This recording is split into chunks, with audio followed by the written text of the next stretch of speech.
परमात्मा देव की अत्यंत दयाद्र करुणाद्र कृपा के परिणाम स्वरूप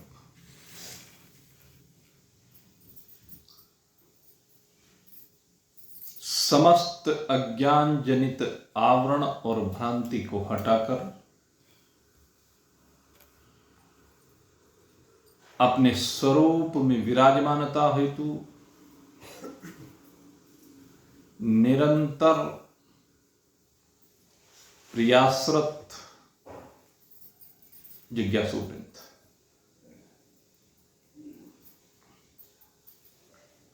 पवित्र विचार सागर ग्रंथ के माध्यम से हम विचार कर रहे हैं और विचार करते हुए अज्ञान और अज्ञान के दोनों पुत्रों असत्वापादक आवरण और अभानापादक आवरण की भ्रांति से बाहर आना चाहते हैं और उसके लिए नित्य श्रवण, नित्य मनन और निधिध्यासन कर रहे हैं। जो इस श्रवण मनन निधिध्यासन की साधना में रत हैं उनको निश्चय ही अपने स्वरूपानंद की अनुभूतियां हो रही हैं और उन अनुभूतियों के कारण असीम हर्ष हो रहा है।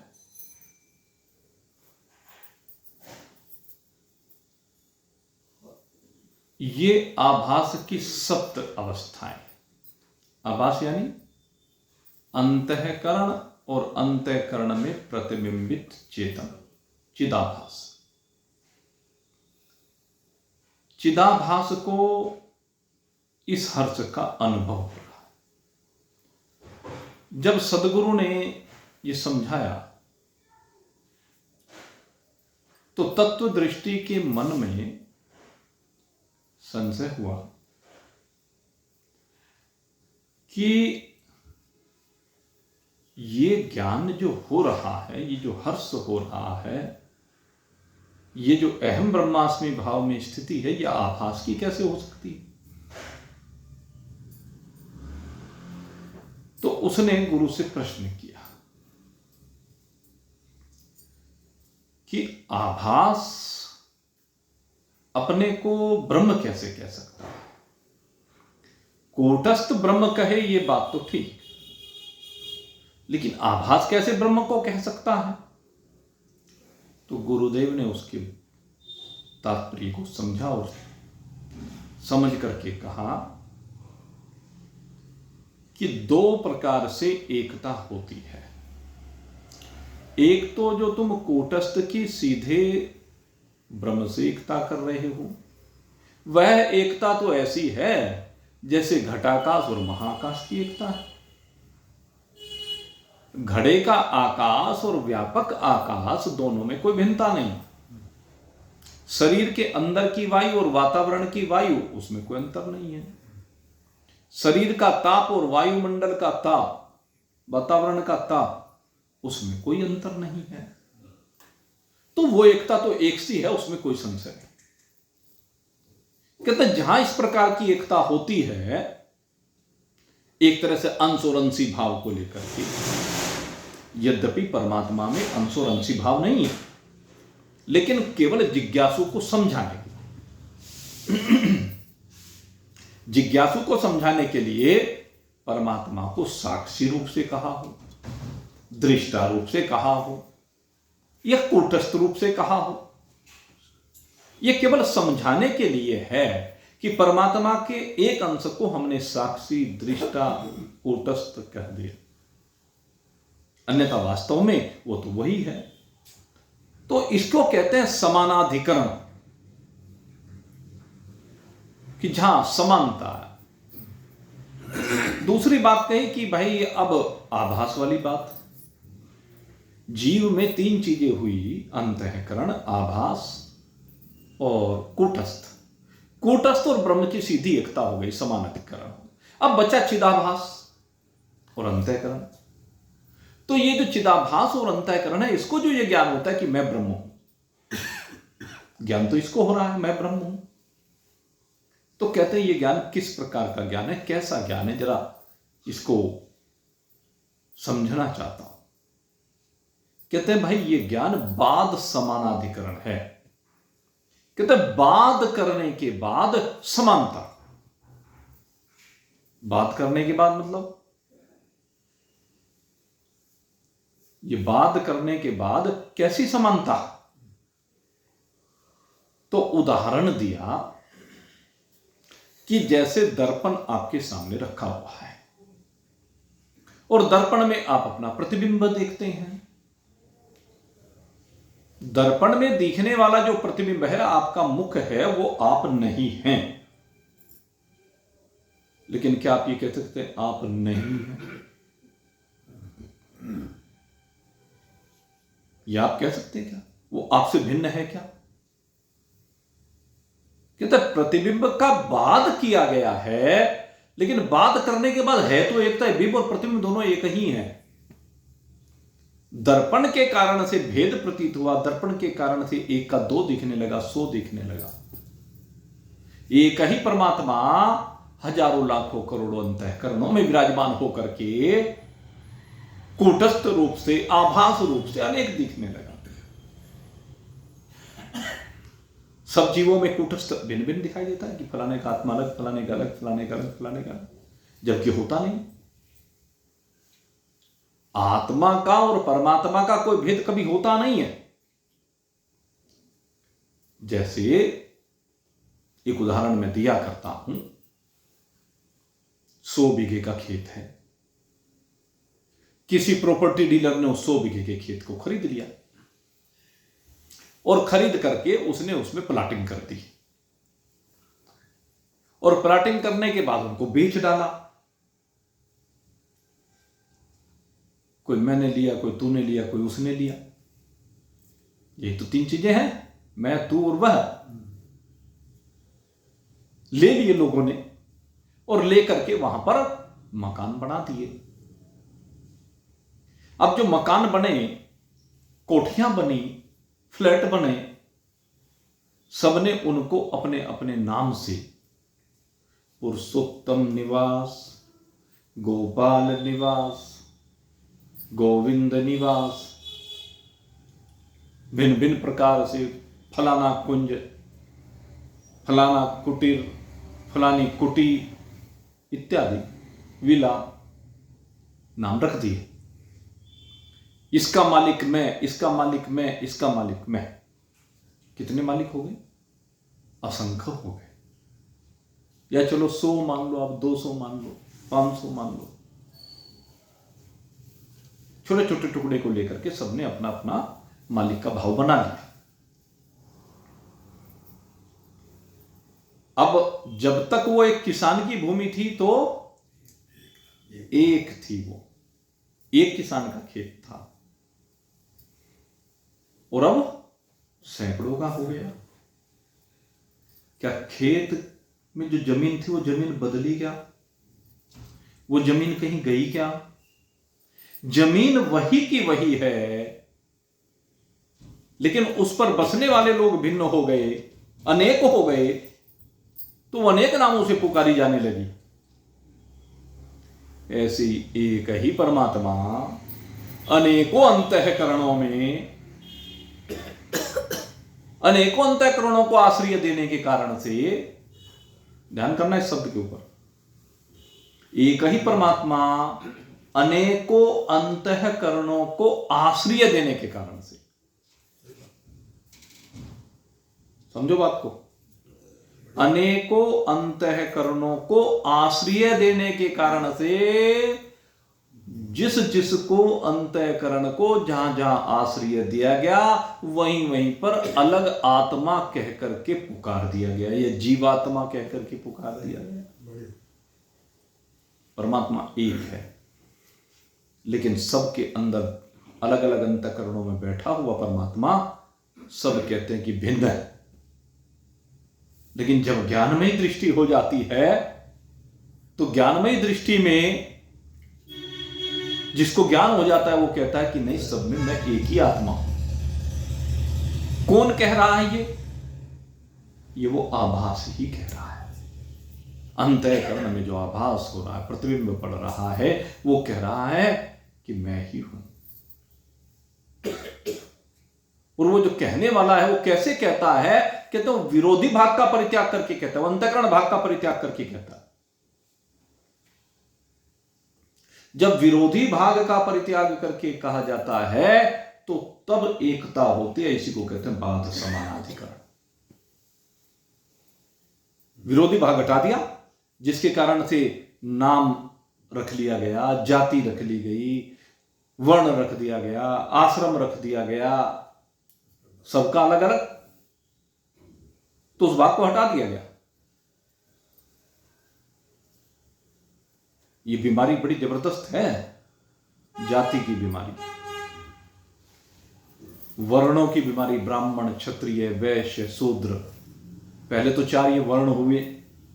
इन 4 वर्णों में फिर न जाने कितनी जातियां, उपजातियां, असंख्य हैं, और लोग अब लड़ रहे हैं। अरे कोई महान पुरुष क्या था? कोई भी महान पुरुष कभी भी किसी जाति का नहीं होता। महान पुरुष जातियों की दीवारों से ऊपर उठ जाता है। जाति के कारण उसमें भिन्नता दिखाई देती है, अनेकता दिखाई देती है।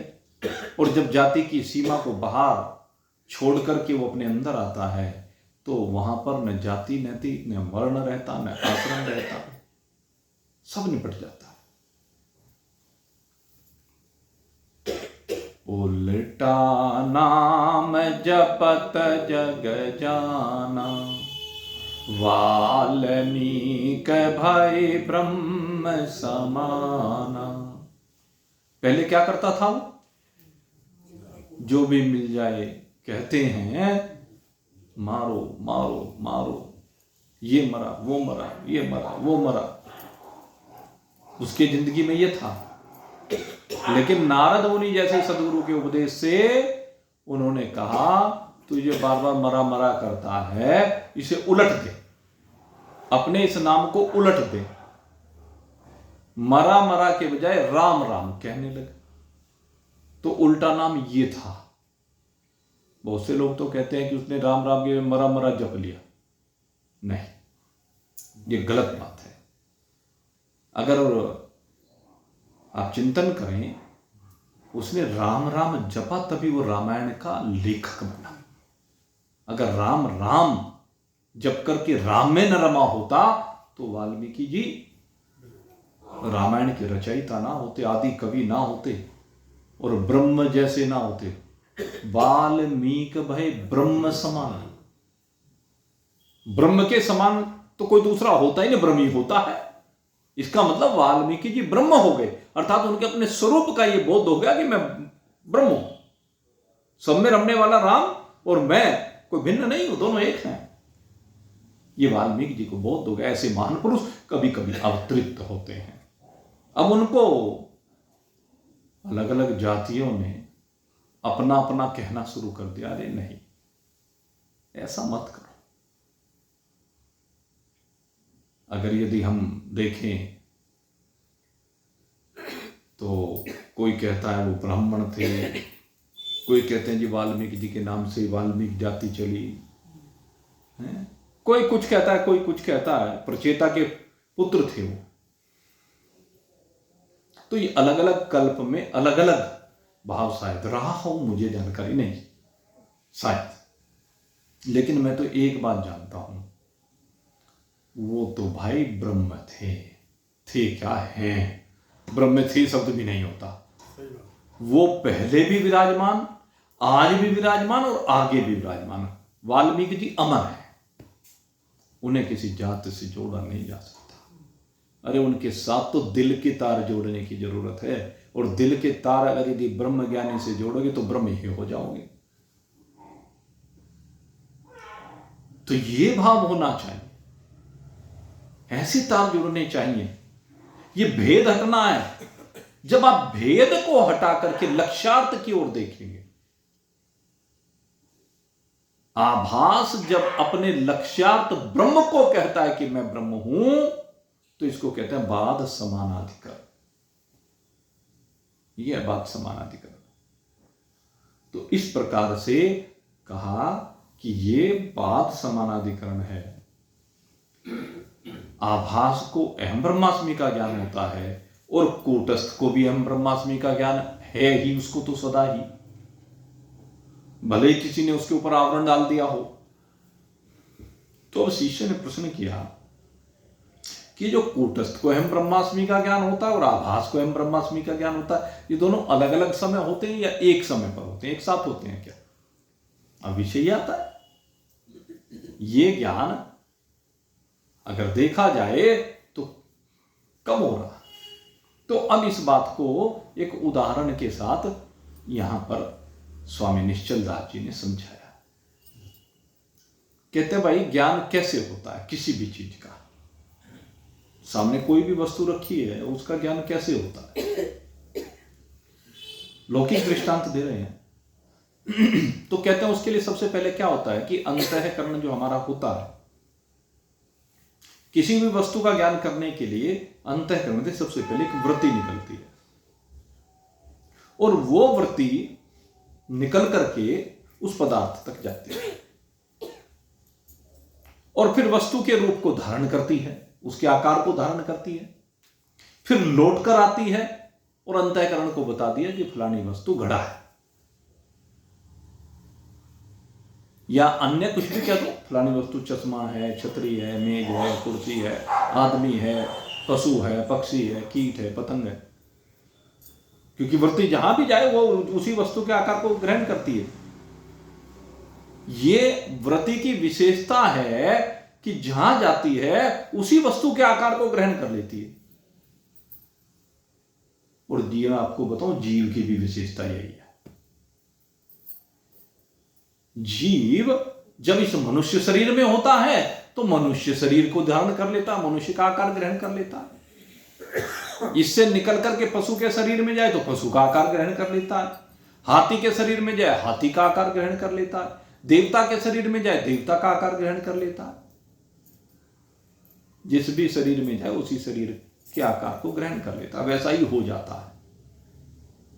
तो ऐसे अंतःकरण की जो वृत्ति है, कहते हैं इसके साथ भी ऐसा ही है। कहते हैं एक बात बताओ कि ये अंतःकरण की वृत्ति है, ये आकार को कैसे ग्रहण करती है? तो कहते हैं वृत्ति में दो चीजें होती हैं। एक तो वृत्ति निकल रही है और दूसरे कहते हैं वृत्ति के साथ साथ वृत्ति के अंदर आभास भी जा रहा है। वृत्ति अकेली नहीं जाती है, वृत्ति के साथ आभास भी जाता है और दोनों अलग अलग काम करते हैं। ये जो वृत्ति अंतःकरण से निकलकर घड़े तक गई, तो ये दोनों चीज, वृत्ति भी और वृत्ति के अंदर विराजमान आभास, दो कामों को करते हैं। कहते क्या करते हैं? कहते हैं सबसे पहले काम यह होता है कि अंतःकरण से निकली हुई वृत्ति वो आवरण भंग करती है, घड़े के आवरण को भंग करती है। और लेकिन वो घड़े के आवरण को भंग कब करती है? कहते हैं जब आभास घड़े को प्रकाशित कर देता है और वो फिर वृत्ति घड़े के रूप को धारण कर लेती है। और कहते हैं ये एक साथ ही होता है, अलग अलग नहीं होता। साथ साथ प्रकाश हुआ, साथ साथ आकार ग्रहण किया गया। अब अगर यदि देखा जाए तो सामने कोई घड़ा ही तो नहीं रखा, घड़े के साथ साथ और चीज भी रखी हुई है, और चीज भी तो है। लेकिन वृत्ति आकर के घड़े को ही बता रही है। कोई आदमी सामने आया, पिता ने कहा दरवाजे पर घंटी बजने के बाद कि ना बेटा जरा देख के आना कौन है। दरवाजा खोला, देखा सामने एक महात्मा खड़ा हुआ था। अब जानता नहीं था, अब सामने खड़े हुए महात्मा के साथ क्या उसके पीछे जो दीवार है, गाड़ी खड़ी हुई है या पेड़ है, क्या उसे वो दिखाई नहीं दिया? दिया दिखाई, लेकिन उसने आकार को महात्मा के ही धारण किया, क्योंकि उस समय उसका प्रयोजन वही है, उस समय उसका ध्यान वहां केंद्रित है। केवल उस महात्मा के आकार को ग्रहण करके वो वापस आकर के पिता को कहता है, पिताजी मैं जानता तो नहीं कौन है, लेकिन एक महात्मा सा खड़ा है।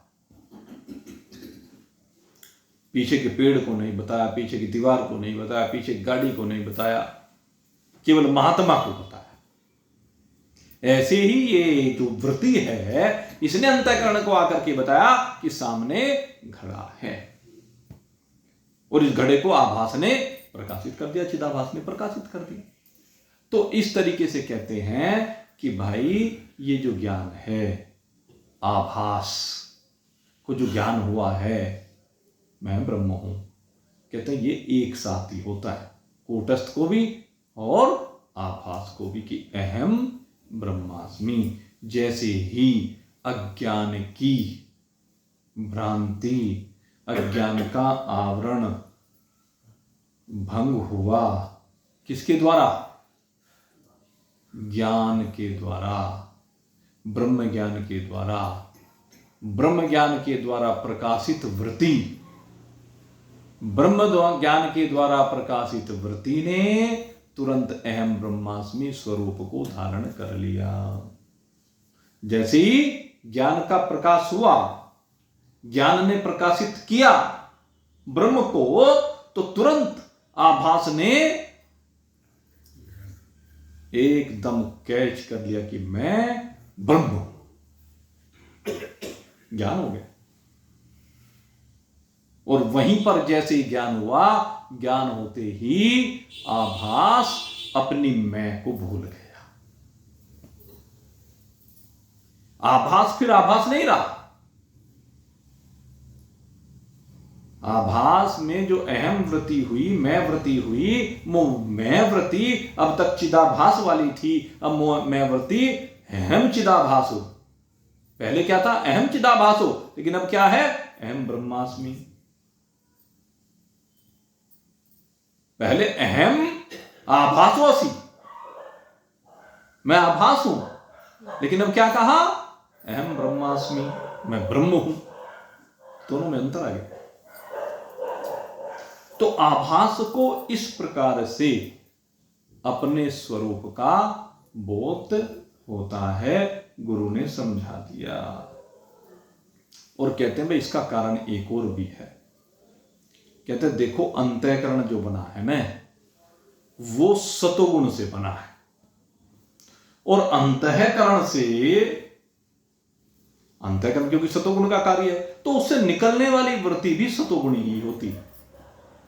अंतःकरण स्वच्छ होता है, अंतःकरण से निकलने वाली वृत्ति भी स्वच्छ होती है।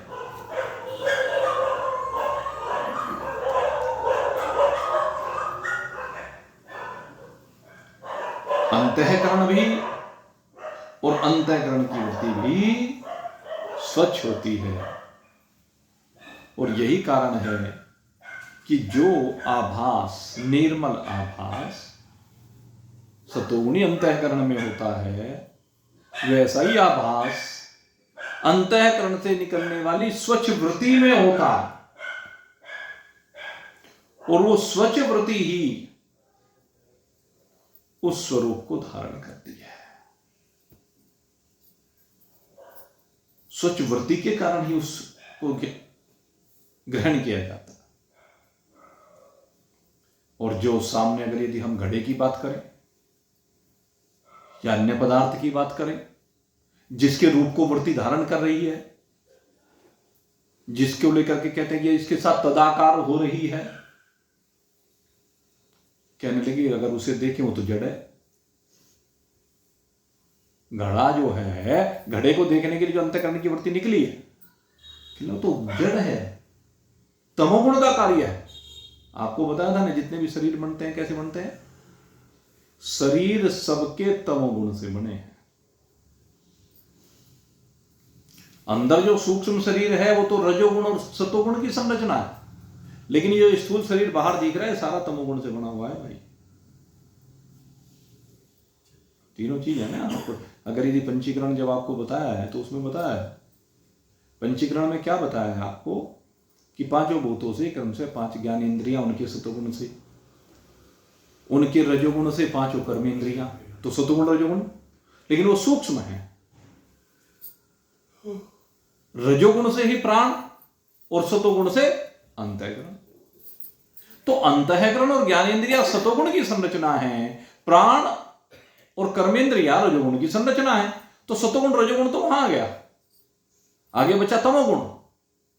तो जो तमोगुणी भाग है उसके द्वारा इस शरीर को रचा गया, जो कि जड़ है। तो घड़ा जड़ है, घड़े के अंदर तमोगुण है, घड़ा तमोगुण का कार्य है, जड़ है। और कहते हैं घड़े में जड़ होने के कारण से अज्ञान भी है और उसका आवरण भी है। घड़ा न अपने को जानता है न दूसरे को जानता है। घड़े में जानना है ही नहीं। जाना किसने फिर घड़े को? घड़ा अपने आप को नहीं जानता, तो घड़े को जानने वाला घड़े से विलग है। घड़े के आश्रित कुछ नहीं है, लेकिन घड़ा किसी के आश्रित है।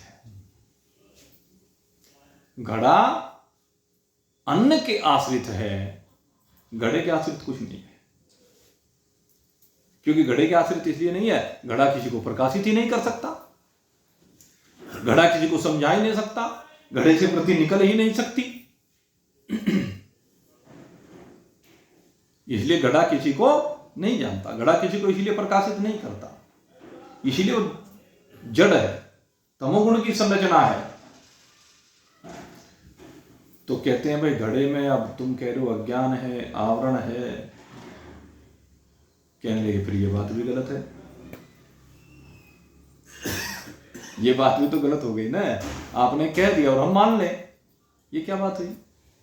अरे घड़ा जब किसी को जानता नहीं, किसी को ये कुछ कर सकता नहीं, तो उसमें कहेगा अज्ञान। तमोगुण से उत्पन्न हुआ ये तो ठीक है, फिर अज्ञान कहां? कहने लगे भाई ये जो अज्ञान है, ये जो आवरण है, ये घड़े में नहीं हो सकता। कहने लगे फिर किसमें है? कहने लगे घड़े के अंदर विराजमान चेतन में है। ये अज्ञान घड़े के अंदर विराजमान चेतन में है, ब्रह्म में है। अज्ञान भी और आवरण भी। कहले क्यों है? कहले घड़े के अंदर जो तमोगुण है, उस तमोगुण ने ब्रह्म को आवृत करके घड़े को दिखा दिया। उस तमोगुण के कारण से घड़े में विराजमान ब्रह्म नहीं दिखता है, अपितु घड़ा दिखता है। यही तमोगुण का कार्य है। तमोगुण इस प्रकार से पर्दा डाले हुए है ब्रह्म के ऊपर। जब हम देखते हैं तो हमें घड़ा दिखता है, घड़े में विराजमान ब्रह्म दिखाई नहीं देता। ठीकरा आकाश समझाया था ना आपको? उस ठीकरे के अंदर विराजमान आकाश, उस ठीकरे के अंदर विराजमान परमात्मा, इस शरीर के अंदर विराजमान परमात्मा। घड़ा ये शरीर ही तो है, शरीर को ही घड़ा कहा गया। शरीर तमोगुण की संरचना है। इस शरीर की को लेकर के एक उपाधि दी गई है घड़े से, इसका समानता करते हुए। अगर इस शरीर के अंदर प्राण ना हो तो क्या डिफरेंस है घड़े में और इस शरीर में? अच्छा एक बात बताओ, कुम्हार घड़ा बनाता है, घड़े के साथ साथ खिलौना भी तो बनाता है, मूर्ति भी तो बनाता है। कुम्हार ने एक मूर्ति बनाई और ये शरीर रूपी मूर्ति हूबहू बना दी। हमने देखा बहुत सुंदर सुंदर मूर्ति कुम्हार बनाते हैं, और वो जो मूर्तियां बनाते हैं बिल्कुल हूबहू बना दी। और जब हूबहू मूर्ति बना दी गई तो अब पहचान करने वाला कैसे पहचाने कि कौन सी असली कौन सी नकली? तो एक ही सूत्र है, देखा जाता है श्वास चल रहे हैं कि नहीं चल रहे। जिसमें श्वास चल रहे हैं वो असली, जिसमें श्वास नहीं है वो नकली। और जब श्वास का आवागमन अवरुद्ध हो जाए, श्वास का आवागमन समाप्त हो जाए, तो कैसे पहचाने, कैसे पहचाने? तो फिर तो दोनों मट्टी हैं, दोनों में कोई डिफरेंस नहीं है। तो ये जब बात चल रही है घड़े की, तो घड़े का मतलब ये शरीर है। इस शरीर रूपी घड़े की बात हो रही है। शरीर रूपी घड़े के अंदर बैठा हुआ परमात्मा दृष्टिगोचर नहीं होता। जो वृत्ति है वो शरीरों को देखती है, इसमें बैठे हुए ब्रह्म को नहीं देखती है। सूर्य के बादल भी ऐसे होंगे जी? सूर्य और सूर्य के आगे आने वाला बादल, उस बादल के कारण सूर्य दिखाई नहीं देता। बादल सूर्य को आवृत कर लेता है, ढक लेता है। अब सूर्य को ढक लिया, सूर्य है लेकिन दिख नहीं रहा। ऐसे शरीर में परमात्मा है, दिख नहीं रहा, प्रतीत नहीं हो रहा। क्यों? क्योंकि जैसे मेघों ने सूर्य को ढक लिया, ऐसे इस शरीर भाव ने परमात्मा को ढक लिया। इस नाम ने ढक लिया, इस जाति ने ढक लिया, इस वर्ण ने ढक लिया, गोरे काले ने, इस धन के कारण मिलने वाले पदों ने ढक लिया, इस शिक्षा के कारण मिलने वाले पदों ने ढक लिया। पता नहीं काहे काहे ने ढक दिया इसको। भाई असली बात यह है तो ये परमात्मा ही, लेकिन ढक देने के कारण से ये परमात्मा दिखाई नहीं दे पा रहा है। तो इसी चीज को समझा रहे हैं कि जो अज्ञान है घड़े में, और उसका जो आवरण है, अगर विचार दृष्टि से देखो तो कहते हैं चेतन में दिखाई देगा, क्योंकि उसका कारण है कि इस घड़े को विषय करने वाला चेतन है। घड़ा चेतन को विषय नहीं कर रहा है, घड़ा चेतन को प्रकाशित नहीं कर रहा है, चेतन घड़े को प्रकाशित कर रहा है। घड़ा चेतन के द्वारा प्रकाशित हो रहा है। घड़े को दर्शाने वाला, दिखाने वाला, बताने वाला चेतन ही है। घड़ा परमात्मा को नहीं बता रहा है कि मेरे अंदर परमात्मा बैठा है। घड़ा ये नहीं बता रहा है कि मैं घड़ा हूं। चेतन बता रहा है कि ये घड़ा है, ये ब्रह्म बता रहा है। ब्रह्म इस घड़े को प्रकाशित कर रहा है। तो जितना भी अज्ञान है, जितना भी आवरण है, कहते हैं ये अज्ञान जो है ये चेतन के आश्रित है और चेतन को ही विषय करता है। और अज्ञान काल में ये चेतन को ही ढक करके इसके अंदर जड़ता परोस देता है, इसके अंदर जीवता परोस देता है। कहते हैं 7 अवस्थाओं का जो प्रसंग आपको बताया, उसमें सबसे पहले जो अज्ञान की बात कही, तो अज्ञान का जो आश्रय है वो चिदाभास कहा वहां पर, कि सबसे पहली चिदाभास की अवस्था क्या कही? अज्ञान कही। तो वहां पर उस अज्ञान का अभिमानी जो है वो चिदाभास है। अज्ञान किसी का अभिमानी नहीं। अज्ञान में कोई अहम भाव नहीं आता है। कहां आता है? चिदाभास में आता है। चिदाभास जब कहा जाए तो अंतःकरण से ही चिदाभास। तो सारा का सारा जो अज्ञान है वो इस घड़े में नहीं है, चेतन में ही है। ये आभास में ही है।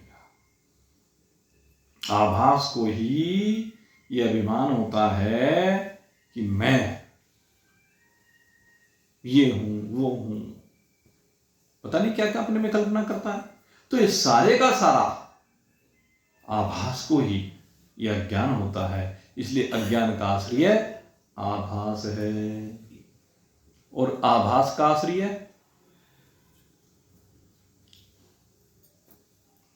अज्ञान का आश्रय आभास है, और आभास का आश्रय कौन है? कहते हैं आभास का आश्रय चेतन है, ब्रह्म है। तो फिर उस अज्ञान का आश्रय कौन हुआ? अल्टीमेटली तो चेतन ही होगा। अल्टीमेटली वो चेतन ही है, वो ब्रह्म ही है। तो सबका जो विषय है वो आत्मा ही है, परमात्मा ही है, ब्रह्म ही है। कहते हैं आभास को जो हम अहम ब्रह्मास्मि भाव से कह रहे हैं, वास्तव में आभास में से भी वाच्यार्थ भाव को हटा करके लक्ष्यार्थ भाव शुद्ध चेतन ब्रह्म ही है। वही मुख्य आश्रय चेतन है। आभास सहित अंतःकरण आश्रय नहीं है, क्योंकि आभास सहित अंतःकरण ये अज्ञान का कार्य है, और जो अज्ञान का कार्य है, जो जिसका कार्य होता है, आभास जो है वो अज्ञान का कार्य है। तो ये जो जिसका कार्य हो वो उसका आश्रय कैसे बन सकता है? कार्य कारण का आश्रय कैसे बनेगा? अज्ञान का कार्य है सारा। जो कार्य है वो कारण का आश्रय नहीं बन सकता। तो इसलिए कहा कि इसलिए चेतन ही, ब्रह्म ही अज्ञान का वास्तव में अधिष्ठान रूप आश्रय है। अज्ञान का असली आश्रय परमात्मा ही है, ब्रह्म ही है। और फ्रॉड क्या है कि अज्ञान का ये जो आश्रय ब्रह्म है, इस अज्ञान की एक विशेषता है, चेतन का विषय है, ब्रह्म का विषय है अज्ञान, और ब्रह्म को ढक लेता है। चेतन ही को अज्ञान विषय करे, ढक ले रहा है, क्योंकि इसका यही स्वभाव है। अज्ञान का स्वभाव यही है कि वो ढक लेता है, ब्रह्म को ढक करके इसके अंदर जीवपना ला देता है, और जीवपना ला करके बस शुरू हो जाता है फिर आना और जाना। यही तो होता है, आवागमन का चक्र शुरू हो जाता है। ये परदेशी बन जाता है। यहाँ अपने पिया से बिछुड़ करके, अपने प्रियतम परमात्मा से बिछुड़ करके ये परदेशी बन जाता है। और कोई महान पुरुष आता है फिर, और महान पुरुष आकर के कहता है, अरे तेरा सच्चा देश परमात्मा है। हमारे गुरुदेव एक कथा सुनाया करते थे। एक बार एक व्यापारी था, और वो जो व्यापारी था उसको ठगों ने, 5 ठगों ने लूट लिया, और उसकी आंख पर पट्टी बांध करके ला करके छोड़ दिया। अब वो बेचारा भटक रहा है कि मैं कहां आ गया अपने देश। अपने देश को जाना चाहता है, लेकिन ठगों ने ऐसी जगह छोड़ा, उसे पता ही नहीं मैं कहां हूं। तो वो विचार करने लगा, क्या करूं। तो कहते हैं कोई महान पुरुष मिला, और उसने कहा, भाई ऐसे ऐसे ठगों ने मुझे लूट लिया, 5 ठगों ने लूट लिया, और लूट करके मुझे यहां घनघोर जंगल में छोड़ दिया। अब मैं क्या करूं, कैसे अपने देश को जाऊं? आप मुझे रास्ता बता दीजिए। कहने लगे, कोई बात नहीं, चिंता मत। कहने लगे, देख सामने ये पांचाल देश है, इधर से जो रास्ता जा रहा है पांचाल देश को जा रहा है, और इस पांचाल देश में 5 नदियां बहती हैं, रावी, चिनाब, सतलज, झेलम, ब्यास। हाँ देखो सारी आगे, रावी, चिनाब, सतलज, झेलम और ब्यास, ये 5 नदियां बहती हैं। कहते हैं 5 नदियां तेरे रास्ते में आएंगी, इन 5 नदियों को तुझे पार करना है। इन 5 नदियों को तैर करके अगर तूने पार कर लिया तो तुझे अपना देश सामने दिखाई देने लगेगा। और ये 5 नदियां कौन सी हैं? कहते हैं एक नदी है गंडकी नदी। सबसे पहले गंडकी नदी बहती है। ये गंध तुझे अपनी ओर खींच रही है, आकर्षित कर रही है। अगर तूने इस गंडकी नदी को पार कर लिया तो उसके बाद तुझे दूसरी नदी मिलेगी रस की, जो तेरी जिह्वा को तरह तरह के रस प्रदान करेगी। उन रसों के आकर्षण में तू बंध जाएगा। कभी जलेबी खाने को, कभी रसगुल्ला खाने को, कभी इमरती खाने को, कभी मक्खन बड़ा खाने को, कभी काजू की बर्फी खाने को, कभी लड्डू खाने को, मोतीचूर के मन करता है। ये जिह्वा इनका भोग लगाना चाहती है और इनमें फंसी रहती है सारी जिंदगी। हम बार बार कहते हैं भाई, अपने स्वरूप की ओर अगर यदि बढ़ना है, ये सबसे भयंकर विकार है। आपको बता दो, सारी जिंदगी ये मनुष्य पशुओं की तरह खाता है, मनुष्य की तरह नहीं खाता। सारी जिंदगी इसके लिए पशुओं की तरह लड़ता है।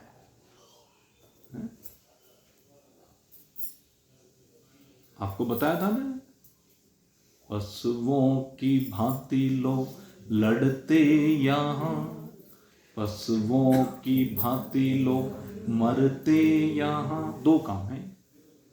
एक तो पशुओं की भांति इस रोटी के लिए मरते हैं, इसको खाने के लिए लालाई करते हैं, लोग लड़ते हैं और लड़ते लड़ते मर जाते हैं। ये जो जीव का स्वाद है ना, ये जाके देता नहीं।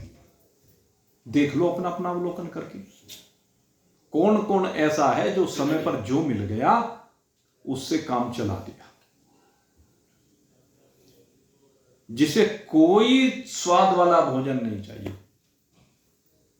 समय पर जो मिल गया, जिसकी लालसा ही नहीं अंदर से।